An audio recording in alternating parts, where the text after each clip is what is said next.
Hello there, this is Clayton. I bet you're wondering why I'm in a new location. Well, my family's gone on vacation. So as it turns out, I'm gonna have to do this review in a different location, which is Reno, Nevada. But that didn't stop me from viewing this latest episode, the Hooffields and the Mccolts. Now, before I review this episode, let me give you a little history. The episode's title refers to two warring families during the American Civil War, the Hatfields and the McCoys. The feud was mainly carried out by William Anderson Hatfield and Randolph McCoy over a land dispute between the two families, and also over the fact that one of the girls of the Hatfield family became married with one of the boys of the McCoy family. It was a very violent feud, which caused many deaths for both families, and it is seen as one of the most vicious feuds in all of the 19th and early 20th century. Now, why the heck am I telling you this? Well, it's because the Hooffields and the Mccolts borrows a lot of similarities with that historical tale. The episode starts out with Twilight and Fluttershy being called to solve the dispute between the Hooffields and the Mccolts, who have their own land dispute, and the two families can do nothing but bicker, complain, and fight each other, with Twilight Sparkle and Fluttershy trying to be the peacekeepers in this situation. For a long time, I didn't know what to think about this episode, considering that in many ways the story reminds me of The Great Divide, which is my least favorite Avatar: The Last Airbender episode, and most of that episode consisted of bickering, moaning, and how the episode seemed like a complete waste of time, since it didn't add much to the plot of the whole series and it didn't contribute to the story at all. But in this regard, I think this episode happens to beat Avatar when it comes to that idea, because unlike Avatar, this one actually does serve the season-long story arc. Because in the previous episodes we saw in Made in Manhattan, when Rarity and Applejack were called to solve a friendship problem in Manhattan, and in The Lost Treasure of Griffinstone, when Pinkie Pie and Rainbow Dash were called to solve the problem in Griffinstone. So naturally, I knew that Fluttershy and Twilight would be the last two to get their cutie map episodes, and it is interesting to see a Fluttershy and Twilight episode, since I don't think that's ever been done before in the series, at least not this extensively.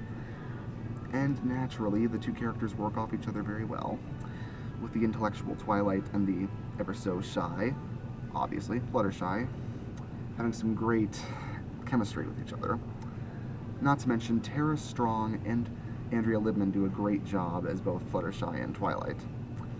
As for the Hooffields and the Mccolts, none of them really get that much development outside of Ma Hooffield, played by I really don't know, and the Big Daddy McCoy, who, again, I really don't know. The other family members are just sort of in the background for the majority of the episode.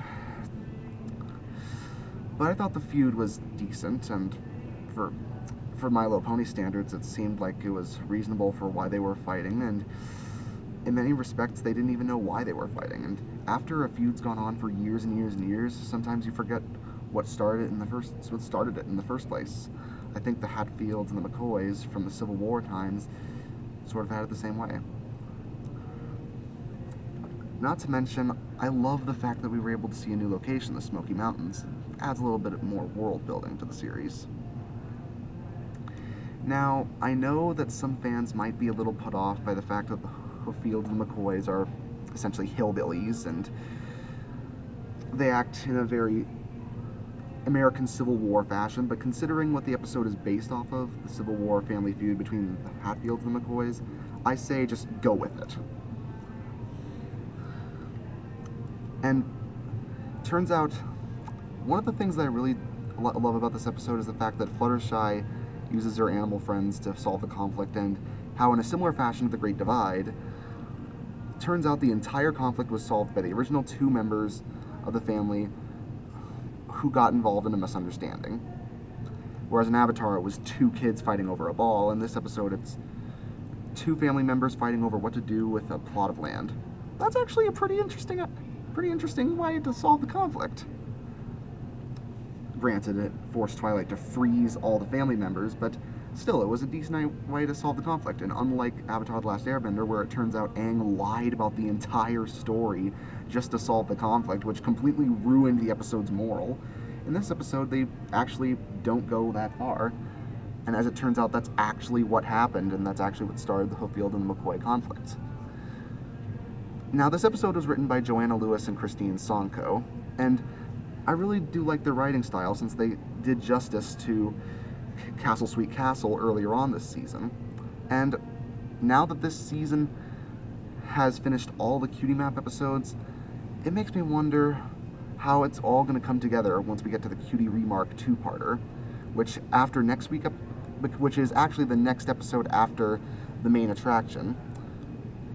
Yeah, the main attraction is the next week's episode, and please look out for my review on that one because it might be a somber one, as this is going to be the last episode written by Amy Keating Rogers. So, what do I rate this episode? Well, with good writing, a good plot twist, and a good way of using the family feud dynamic of the Hooffields and the Mccolts, not to mention some funny moments involving Fluttershy and Twilight.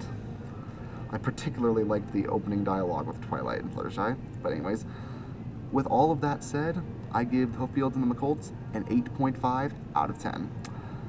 See you next week. I'll be enjoying my time here in Reno, Nevada.